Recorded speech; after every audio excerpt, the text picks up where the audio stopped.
Welcome to Point of View. I'm Tania Nugent. Thanks for joining us. On today's program, the efforts to make the nation's capital a safe place for women and girls and exploring our freedom of movement.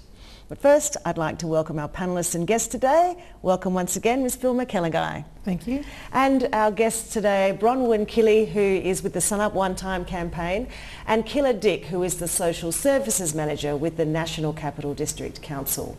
Welcome to you both. Thank you very much. Well, these two people are about to share their passion and their plans for creating a safe city. And it happens in many parts of the world, including here in PNG, where on the streets, in and around public transportation, at schools, at workplaces, where water and food are distributed. And this is not just me talking, this is the UN. Women and girls experience and fear various types of sexual violence in public spaces, from unwanted sexual remarks and touching to rapes and even femicide. This reality reduces women's and girls' freedom of movement. So today I'd like to kick off by heading out to see what people have to say out there about freedom of movement. Here's Isabel Druma with Street View.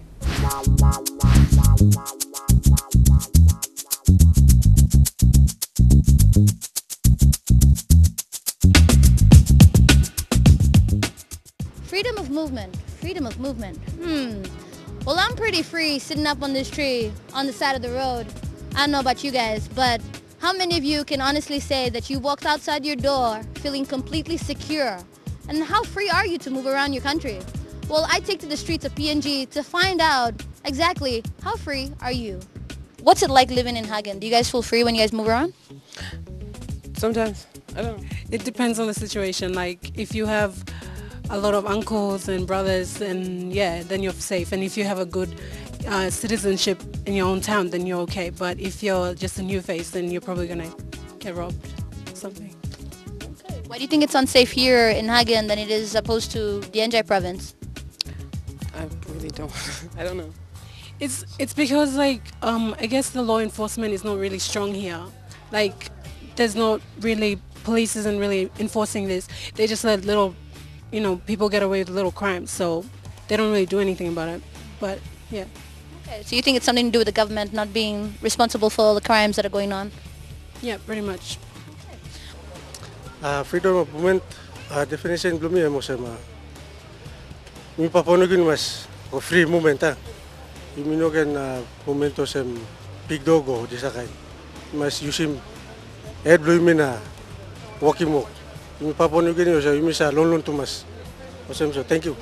How do you guys move around? What's it like in Hagen? Tell us a bit what it's like in Hagen.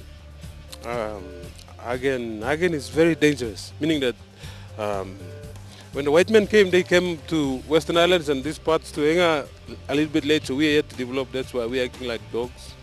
And yeah, Western Islands, we need to change our attitude, please. You think it's a mindset, Dolmana? Mindset. We are yet to develop. It's free to move around here than it is in Pomenley?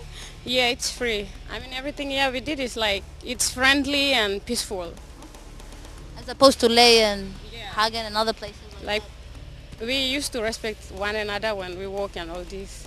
Otherwise, when there is like fight and all this, you will find out that kind of some no peace or it's like normal Mary Barono, but otherwise, time you walk about nothing, no across, no at one, it's like, it's peaceful. In your definition, what is freedom of movement?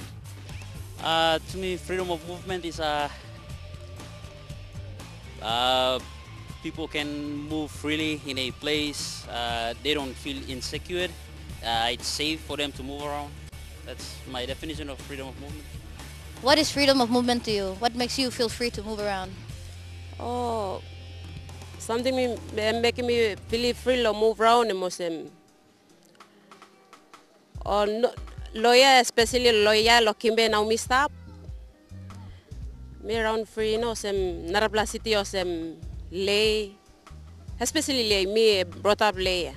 So me stop lay, plenty pickpocket, man, plenty to mass na.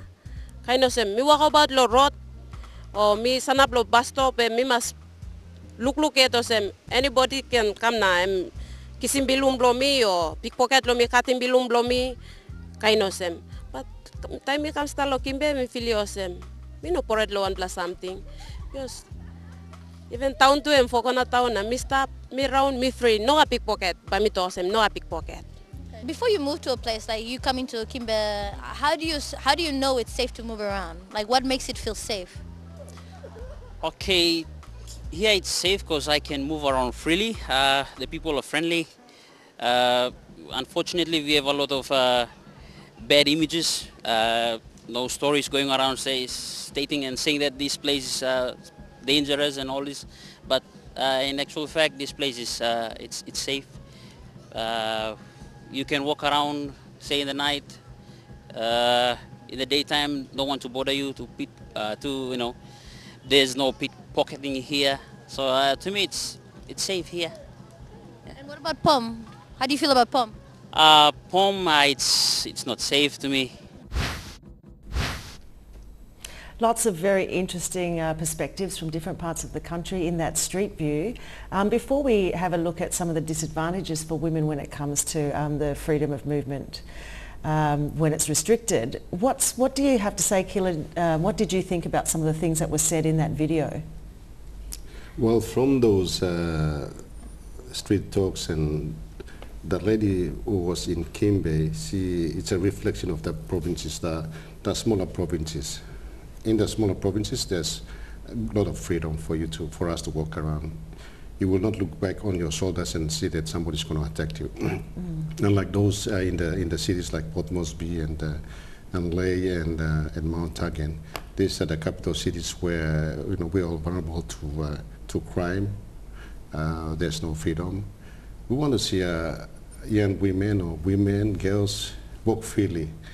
Freely in the sense that you have the right to do what you want to do without any fear, and there is always fear in the capital cities, and it's very difficult. I think the other point is that like Port Moresby and Lae and Mount Hagen, these are the cities where we have different people coming from different provinces, different cultures, different tribes and ethnic groups. So there is a lot of situations that we always encounter, because sometimes people group themselves in certain tribes, and if someone else is doing something bad, then they all support it because they come from that certain tribe or a certain group of people. So it's pretty difficult for our freedom, particularly given the thinking of we should allow women and girls have the right to move out freely in any one situation. Yeah, Philma, what did you find? How did you find some of those comments? Well, it's very interesting. I think people know what safety is, know the dangers around them. It's easily identifiable. And rightly so, one of the guys in there pointed out it's a mindset issue. I think people need to change the way they think about women and girls especially. Mount Hagen, there's no reason why it can't be safe. It's just ridiculous to me that is a continuous issue, that women, there's the law enforcement, but what the other girl said, that's a big thing. If nobody's there to make sure that you're treated properly or fairly, I guess we'll all feel unsafe. But until, I guess, a mindset shift and better law enforcement, I hope we get to the stage where we're safe. Yeah, could you relate to some of the things people were saying in those videos? Oh, definitely. I mean, I'm a girl, and I walk around Port Moresby, which is becoming unsafe every day. And like for me, it's really frustrating because I didn't grow up going to school on a vehicle. I used to go to school in a bus. So I experience what it's like in the bus stops. I experience what it's like walking to the markets and even just walking down the street. It's really frustrating to be a girl and to walk around in the city and to constantly feel that despite the fact that you live here, every day you have to look over your shoulder. And that's something that I think needs to change. Yeah. And something that Philma touched on, and I think, Kila, you might have something to say about this, is the responsibility of law enforcement agencies. Well, that's the other area that I think we need to talk on too, is the importance of law and order. And these are where the enforcement agencies come on board and they try to do their bit in trying to protect and look after the well-being of our people in the various cities. there was a point that was raised by one of the girls that police must do their bit in trying to ensure that there is protection right across everyone. Having said it, they need to also step up in their bid to try and advocate the importance of and the values of safety for women and girls. And I think they really need to play their part as well. Yeah. Well, we need to take a very quick break, but yes, well, it's a very good point that we all need to work together, and when we return, we will look at some of the efforts underway to make our cities safe. Stay with us.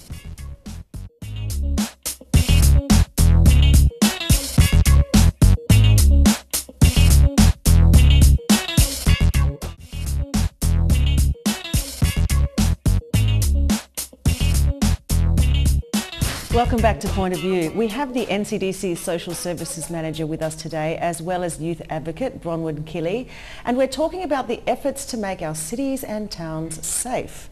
The UN Safe Cities Program, which was launched in 2010, is a global initiative that supports cities in developing approaches to the prevention of and response to sexual violence against women and girls in public spaces. It began with founding programs in Quito, Ecuador, Cairo, Egypt, New Delhi, India, Kigali, Rwanda, and right here in Port Moresby in Papua New Guinea. It's run by UN Women, so let's take a quick look at this video message from the Executive Director of UN Women. Greetings.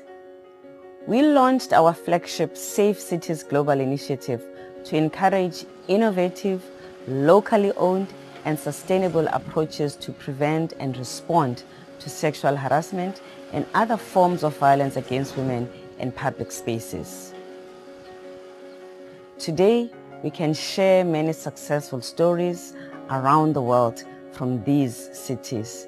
21 cities and counting have now joined the Safe Cities initiative. But perhaps the most important result is that together with our many partner cities, women's groups, civil society, UN sister agencies, and the donor community, we have ensured that ending violence against women in public space is part of the new development architecture for the next decades.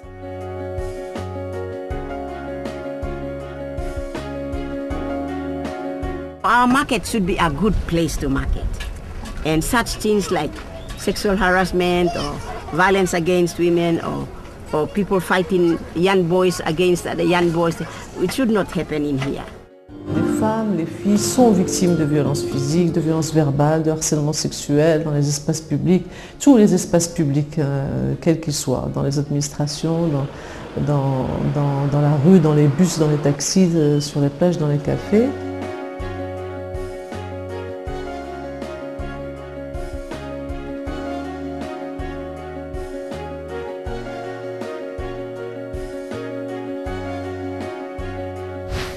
Wow, amazing. I just can't get over that last graphic. 55% of women interviewed in the markets in Port Moresby experienced some form of sexual violence in a public space over the last 12 months, within the 12-month period that they'd been interviewed. So that's incredible. Over the 6 or 7 years that the Safe Cities program has been running, Kila, perhaps you can tell us some of the areas that have been in focus here in Port Moresby. From the project arrangement with UN, we've been doing a fair bit of work in terms of covering various interventions, and one of the biggest projects was the Gero market and the Gordon's market. We felt that for the project is to improve. One is to improve the marketplaces. And Gero Market was the first target project, and also Gordon's Market. So there was some major infrastructure development at Gero Market, as well as opening accounts for those vendors and improving the various market spaces for women to sell their products. Having done that, we organized various social interventions One was that putting up a children's play area for the children. So while the mothers are doing their marketing, we have the children to have their time in using those play areas for their own games. It allowed for good opportunities for the mothers to have accessibility in trying to operate in an environment that is conducive for their purpose. So Garo Market has gone very well in that regard. Gordon's Market is a little bit more complex market. We have a lot of young people who are doing all the bad things in their own way to try and steal from the vendors or cause inconvenience to the vendors, even going as far as the sexual abuse as well to the vendors. So we've also set up a police post inside the Gordon's Market to be able to address some of those issues. So one of the female policemen is looking after the Gordon's police post inside the market.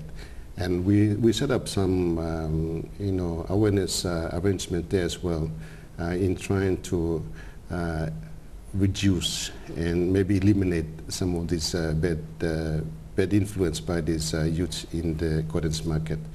Having said that, we've also organized through our World Bank the youth project, and that project allows for young people to come on board and do various activities, like, for instance, they clean up the city in terms of looking after those drainage and moving rubbish in different places, also putting on those sidewalks or roadwalks for allowing the young people to walk on.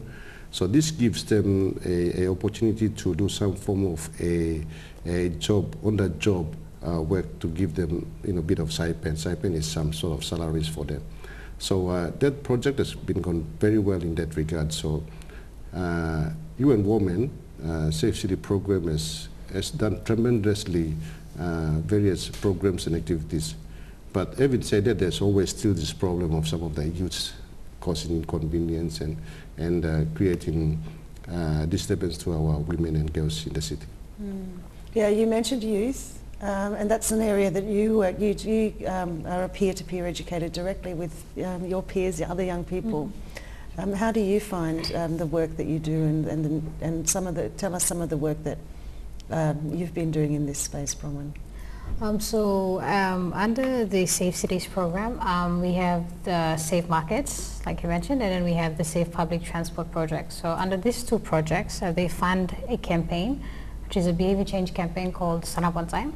So the Sanap Wantim Campaign is a solidarity campaign by UN Women in partnership with NCDC and various youth organizations like YWCA, Equal Playing Field, The Voice. We also have Yoga Unites, the NCD Gender Desk, and the Youth Desk, and Guinea Gorda. So these are the youth organizations that have come together to push for this campaign. So this thing started last year. The campaign focuses on this issue of safety in public spaces and access. So it's like, you'll notice that people talk about GBV, like it's a gender-based violence campaign, but it's focused on violence and harassment in public spaces and how women access public spaces. So what we're doing with the youths is, these youth come from different areas, like some of them live in the settlements, some of them work in the settlements, they work in different areas, some of them work in schools, and with all the expertise, they've come together to call on citizens to stand together and reclaim our right to be safe in the city. Because for us, being safe, living in a safe space is our right. And I think we need to start recognizing that. So we have 5 key messages. The first one is equality. The second one is consent, which is a really big issue here. I think people need to understand a bit more what consent is, or the importance of asking permission and accepting when someone doesn't give you consent. And then the third one is harassment is wrong, and women and girls have the right to be safe in the city. The fourth one is stand together, and the fifth one is a safe city for women and girls is a great city for everyone. I think that's very true. So yeah, what we aim to do with the campaign is to align men and boys with women and girls as partners and allies, because we do recognize that with the issue of violence, you cannot, we can't just have one without the other. You know, women are fighting, but we also need the men to stand with us. Yeah. And we have some really good male advocates. So that's one of our objectives, is to align men and boys with women and girls. The second one is to empower women and girls to know and to recognize their right to be safe in the city. And also to equip, the third one would be to equip duty bearers and citizens to know how to identify harassment and what to do about it. Yeah. Okay. So those are the objectives of the campaign. But yeah, working with the youth has been really interesting. It's not always easy to go out to the markets or to communities to do like awareness on GBV. I think the issue with the mindset and attitude is really strong, and so sometimes you have to deal with the misconceptions, and we have responses like, oh, you're going to put the men down if you do that, and this is not responses from men, this is responses from women themselves. But after, as time goes by and you explain to them what you want to achieve and what your purpose for talking to them and doing awareness is, slowly the women start to realize and they start to accept the messages, and they start to see the importance of this campaign of standing together. Yeah. Well, we need to take a very quick break now, but sharing experiences with our neighbours, Port Moresby gears up to host the Safer Cities in the Pacific Conference later this year, and we'll hear all about that after the break. Stay with us.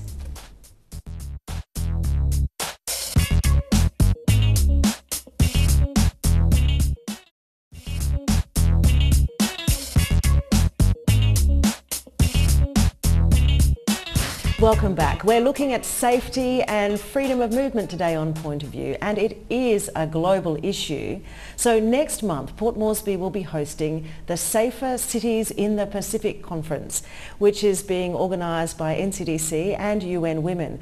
The conference aims to bring together organisations and individuals working towards improving the safety of cities within PNG and the whole region through promoting the sharing of knowledge, particularly lessons learned and good practices. Well, Kila is also the Deputy Chairman of the organising committee for this event. Kila, this sounds really exciting. Tell us more about it. It is exciting, and we are proud to be spearheading this exercise or this conference. UN Women has played a major part in our drive to change Port Moresby and see Port Moresby to go another level in terms of safety in the city. Port Moresby is seen as the gateway to the rest of the world. It's a mini Papua New Guinea, so our drive and our strive to ensure and make sure that it's a livable city will take a lot of efforts to make sure we do that. So Safe City Conference is one of our biggest projects we intend to facilitate in next month. Best practices that we talk about in terms of changing young people's mindsets, particularly the youths in this country, and more so, for them to appreciate the importance of their living in various cities in Papua New Guinea. And so we want to make sure that Port Moresby takes the drive and the strive.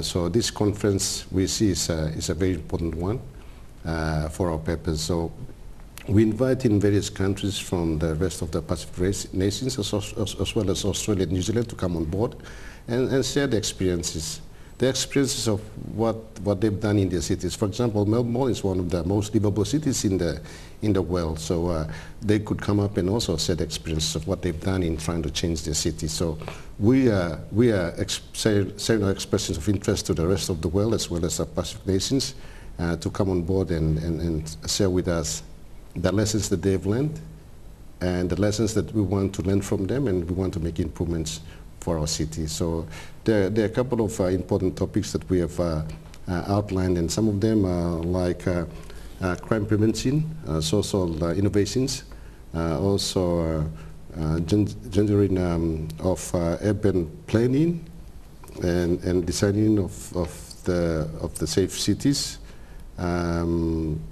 Unemployment is a big topic in global sense, and Papua New Guinea is no exception. So there is unemployment in our country. there is also, what I call, we have, a lot of people on the streets, we need to change this approach. We have people who are beggars in the city, and we can see it practically. So we need to address those as well. How best we can be able to give some opportunities to these people on the streets, and we need to change that as well. Also, I mentioned about law enforcement agencies and what sort of best practices that they have to try and change their approaches in terms of violence against women and girls. We want to also get the business houses come on board, private enterprises, how they can fit into this whole arrangement where we have the UN Women, one of the donor agencies. It's a global agency that comes on board in Port Moresby. Port Moresby being identified as one of those cities for us to use as a tool for change in the region. So having to have this opportunity is a good one for us. We also want to involve the media and the social media is very powerful, and we want to bring them on board so that we can be able to disseminate information to the rest of the world as well as Port Moresby City. And also we have a lot of grassroots who are absolutely doing nothing in the cities. A lot of these people, they just live and ride on other people's efforts. So what can we do about these people, this group of people? And the most important area is the gender-based violence in our country. How can we change it? How can we change it from bad to good and get our people, particularly men and boys, involved in various awareness programs and the informations that we should try to give out so that they can be able to change their mindsets. So this conference is a very important conference for our purpose. Yeah, there's some very interesting topics there, and I'm sure that we will explore some of these late in future episodes on the program. Lots of fascinating things. Yeah. So this program has been, you said 2010. It started in 2010, is that correct? Yes, we got UN Women involved to partner NCDC for the Safety City project from those other countries that were identified, like Egypt and one of the South African nations cities. So Port Moresby was one of the selected ones. So we are very fortunate to partner UN Women Safe City program, and we are making some inroads in various programs and delivery of those programs, but we want to really encourage the other stakeholders and partners to come on board, like law enforcement agencies, to strengthen our drive in this approach. Law enforcement is a really big issue. I was in Brisbane for a bit, and I noticed that the police force is set up to be culturally sensitive to the different cultures in Brisbane. So they had, the Sudanese were coming in through the refugee program, so they had community officers who catered for that particular cultural group. Is there something like that we can do here in Port Moresby? Because the influx of different cultures into Port Moresby, it can give way to a lot of problems. Do we have cultural liaisons or people who are sensitive to that? So anything like that? Yes, we should be able to go out our way to visit Brisbane, for example, and try to get information and how do their practices work for them, so that we can be able to do it in our own style to be able to be applicable for our environment and our situation. So it will go a long way in trying to help, because we also come from different tribes and different cultures, backgrounds, and hectic environments and stuff like that. So if we can adapt those kind of international arrangement, I'm sure that we can be able to use it for our own purpose as well. Yeah, we just need to take a very quick break now, guys. This is really interesting. But we'll be back soon, and when we return, we'll talk a bit more with Bronwyn about how young people can play a vital role in the quest for a safer city. Stay with us.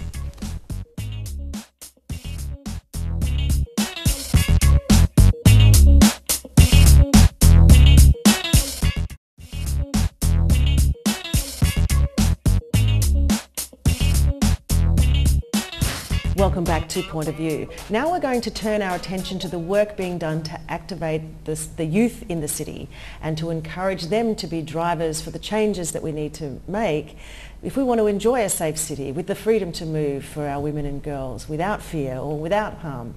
In a country where almost 30% of the population is aged between 10 and 24, it makes sense that we harness our youth to be a critical part of making our society a better nation. And Bronwyn Kili, who is a peer-to-peer educator with the UN, and she runs the youth-driven campaign Sanap Wantim. You talked a little bit about that, the Sanap Wantim campaign. Yeah. What are some of the activities that you've been up to lately? Well, this year is phase 2 of the campaign. So with phase 1, we were focused on making noise about this issue. So we noticed that with the harassment and like violence that happens in public spaces, it's seen as a norm, it's seen as normal. Mm-hmm. So we wanted to do this campaign and focus on the new normal. Instead of focusing on what's happening there, we want to focus on what our city can be. So sometimes you'll hear us with the hashtag the new normal campaign, which is the Sanap Wantim Campaign. So last year we were focused on making noise and getting the message out there, like we have the right to be safe in the city, and the only way to change it is to stand together. And that's why we have the hashtag Sanap Wantim. We wanted to mobilize people and to get them to stand together. So we went to make noise in the markets, we went to the public sector, the private sector, we went to the juveniles. We even went to schools, and we even did a march to Parliament. And what we did last year was we had these orange hands that we brought everywhere we went, and we got people to make commitments.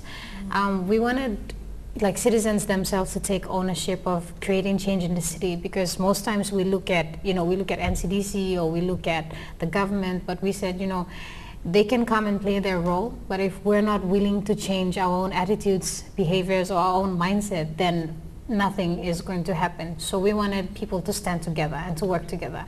So to the different places we went, even the juveniles made commitments, and they wrote their commitments at the back of the hands, and they signed them. And we took these commitments, and we on the International Day of Ending Violence Against Women, we took the commitments to Parliament, and we presented them to Charles April, who received it on behalf of the Prime Minister because he couldn't be there. And this was basically saying, look, this is our commitment to supporting you to creating a safe space. So this year we focused on concrete actions. We wanted to have real conversations with the schools, the communities, and in the markets. So we're doing a lot of awareness. We're working this year with the schools, with 3 pilot schools, and then we're going to be branching out to more schools. So we have then we work with the faith groups, certain churches, and we work with, we're going to be working with communities from now on as well. So the way we design our awareness sessions or our programs are suitable for them. So for example, in the schools we have debates, and we have we'll do these film screening sessions with De La Salle. Because it's a boys' school, so we decided that we wanted to work with all-boys school as well. It's been really interesting to work up at De La Salle, especially for myself because I'm female, and to get them to be able to go there and to get these boys to work together and to get their attention is something that's it's really interesting. And I realized from working with these boys that the thing is we see young people, young men as the problem, but we're not willing to go and work with them or to find out why exactly they behave the way they do. And that's one thing that I love about the campaign, is that we're willing to work with you regardless of what you've done before. So we're if you were a perpetrator before, okay, that's fine, that's your past. If you're willing to change now and to fight for this new normal in our city, then that's what we want to focus on. We're not focused on what you did before. We want to focus on what you want to do now. And that's what we think is more important. So right now we're working in the schools, and we just started doing awareness on the Mary Safe buses, so with the women, and it's been really interesting to see their response. We're not just doing awareness on GBV and on consent, but we're also giving them, we invite our partners to come and do awareness on referral pathways. So they understand how to identify harassment, but they also understand that there are services there that you can access. So we've brought PSI on board, and we've also brought the FSVAC of the Family Sexual Violence Action Committee, reps from them on board, and we're also doing sessions and activities in the markets. So a whole heap of things. It's a big job, and there's a lot to do, and it's so exciting to hear that there is so much going on. It just gives me so much hope. It's time for a quick break now, but when we return, how well do you know the people in your street, and how friendly are you? We introduce the point of view hashtag Yumi Stop Safe block parties. That's next.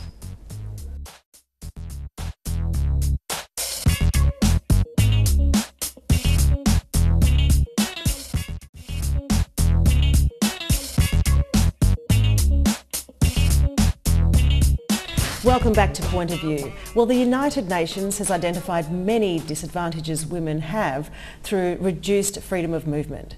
It reduces their ability to participate in school, work and public life. It limits their access to essential services and their enjoyment of cultural and recreational opportunities. It also negatively impacts their health and well-being. So here on Point of View, we are right behind the efforts of the Sanap Wantim Campaign and the UN Safe Cities program, and all the efforts the NCDC is doing in this area. With the hashtag Yumi Stop Safe, we'd like to see more communities and neighbourhoods work together, get to know each other and look out for one another. And throughout the season, we'll be out and about with our Yumi Stop Safe block parties.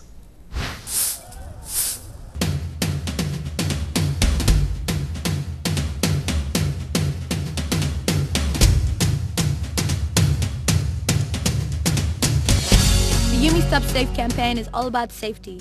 Safety for our women, safety for our children, and safety in general for the community. Now, we didn't want it all to be too serious. It's all about fun and laughter for the kids. The POV team, along with a few volunteers from MTV, arrived at the Telecom PTC compound to set the stage and to start a beat that will be the most amazing vibe the street has ever experienced.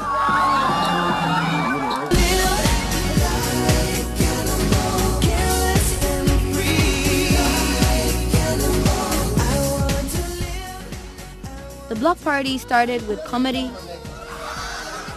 song, dancing, and even more laughter. Amongst all the excitement, we got down to earth, talking to the youth about safety.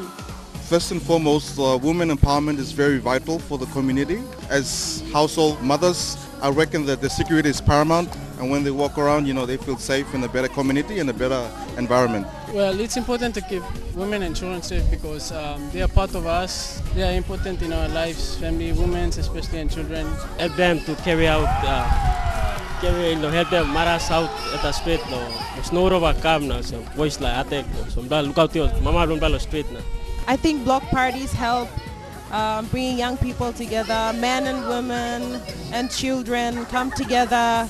People will come out the streets to get to know each other, to have a good time, and yeah, to promote safety in the streets.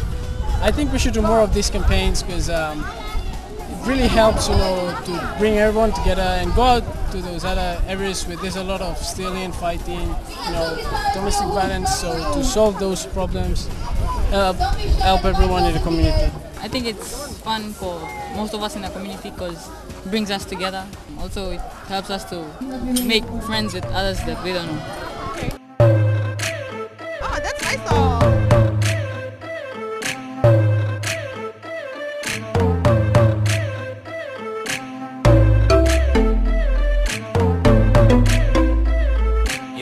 Y'all know where I'm from. If you ain't know, it's my goal, put Palm City on the map. Y'all know where I'm from. If you ain't know, it's my goal, put Palm City on the map. Where it all goes down every night to party, where the girls get down and the boys become pretty. Let me hear sick, let me hear sick, let me hear sick. Welcome to Palm City. And this is how PNG should be known. With the Yumi Stop Safe campaign, we aim to reclaim the streets, what we used to uphold as unity, a safer community, and a better country. Thanks, Daphne. And if you are interested in having a block party in your neighbourhood, please contact us here at Point of View at MTV. You can get us through our Facebook page, that's probably the easiest one, or give us a call at the station. We would love to come to your neighbourhood and have a block party. Don't go away, we'll be right back after the break.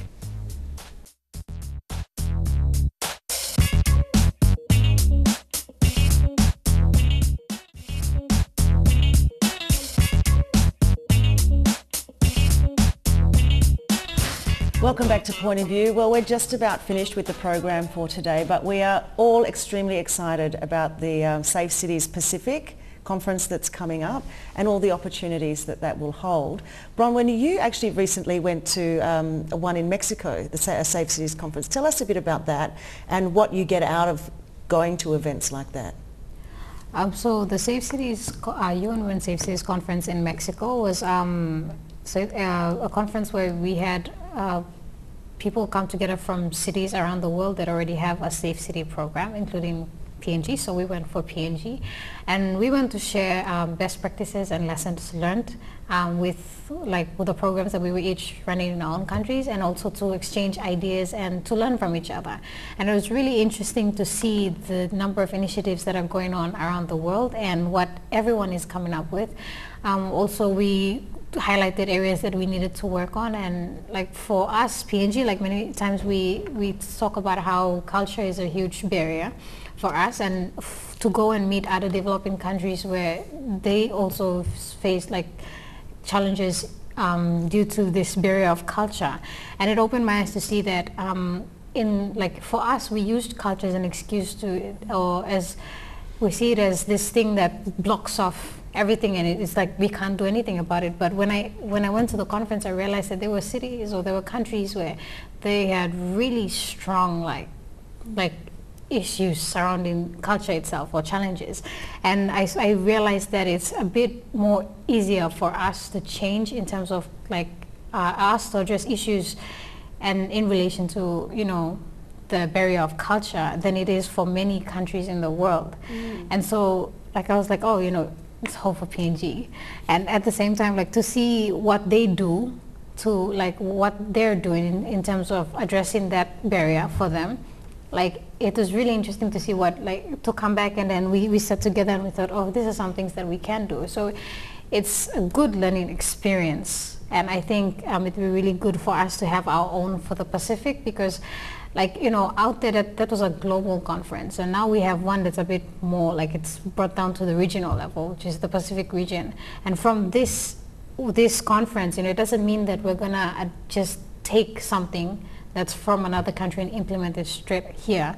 We're going there to learn from different countries and assess how we can design programs that can actually work for our country at our own level. So yeah, for me it was really interesting. I learned a lot from the different presentations that were there, and we also did our own presentation as well. Yeah. It's not nice to know that we're not alone, and we think we've got problems, but there's always somebody out there that is struggling a little bit more. Yeah. It's interesting to me when you say that, there's hope for PNG. Could you tell us or just give us an example of what you mean by other countries and their culture compared to our country and our culture, and how we can change easier and better, an example would be the Muslim countries, the countries where not only culture is a barrier, but also the religious part of it. It's very difficult for them to have, changes in terms of mindsets and attitudes, and they're some of them are already changing. For example, Egypt, and I had a friend who lived in Egypt before, and she said it's just difficult for a woman to just walk down the street. They will just insult you. For here, we get harassed, and so, but the magnitude of harassment and towards women over there is it's far greater than what we face here. And I'm not saying that it means that we're okay. What it means is that we can actually change it, but it requires, if a country that has really strong religious beliefs, and they really hold on to these things, and then it incorporated with their culture and stuff, if countries like that can do it, I believe we can do it, and we need to start doing something. I think our issue here, and I'm saying this as my own opinion as a Papua New Guinean, is that we're ignorant, and our ignorance is the biggest thing, biggest challenge for us. I'm not saying that we can change overnight, but I think that as PNG, we should start now, and then the young people are starting to change, and while they want to change, I think it's good that we support them as they start to go out and start up these initiatives to drive change. It's not just with the Sanap Wantim Campaign, it's young people around the city, around the country, who are trying to change this little thing. So when I say that we have hope, I've seen countries who've done presentations of like, you know, that have far bigger issues than us. And that's a clear indication that, look, if they're able to start now, then I think we can start now. We can start changing now. Amazing. Thank you, Bronwyn. That gives me goosebumps. It's time for us to wrap things up now. So just before we go, final say from everybody. Philma, what's your last 2 tours worth? Well, it's really exciting to see what's happening in Port Moresby for the women and girls and for our communities. I think one of the things I'm really interested to see change is the new normal, the hashtag that you talked about. I'd like young people to understand what harassment is and what bullying is, and to be able to identify these things and create safe spaces around themselves, because it's important to be secure in yourself. So get involved in some of these programs and learn about these things and learn that there is a way we can create a new normal. Yeah. Bronwyn. Yeah, I'm really, first of all, like, thank you for having me on the program. I want to get this message out as much as possible. You know, we need to stop accepting these negative attitudes and behaviors as part of our society. And for me, I think one word that we need to start doing away with is typical. Like, you know, it's a word that I dislike. I literally hate that word. So we need to stop saying typical every time something like that happens. You know, the first thing everyone says is, oh, typical PNG, you know. So I'm calling, like, my message to everyone out there is, you know, let's start creating a new normal. You know, we love our country and we can be better than this. So let's start creating a new normal. Yeah. And Kila, final say from you today. Well, it's important for us to appreciate and understand the efforts that some of the organizations are doing, like the UN Women has provided that platform for us to use to drive this important program and projects in terms of safe city in our city and also in the country. So this is just an appeal to everyone to understand the importance of life. Life is the most precious thing that God gave to us, and we must appreciate. Therefore, we must always understand our friends and our neighbors and our city residents, as well as the country as a whole. So let's work together in this journey and let's make a change for the future. Thank you very much. And my final say is really just to give another plug for the conference that's coming up, the 19th and 20th of October. The conference organisers are, you know, calling out for people who might be interested to participate or help. The contact details will be on the bottom of the screen now, and encourage everybody out there to give these guys a call at the NCDC and at the United Nations, at UN Women, and put your hand up to get involved in whatever way that you can. So that's our show. Thank you very much. Thank you very much, Bronwyn. Thank you, Kila. Thank you very much again, Philly. Great to see you all. And thank you also, everybody out there, for tuning in and watching us. We'll be back again soon with more on Point of View. Don't forget the hashtag Yumi Stop Safe, hashtag Sanap Wantim, hashtag the new normal. That's what we're all about here. We'll see you again soon.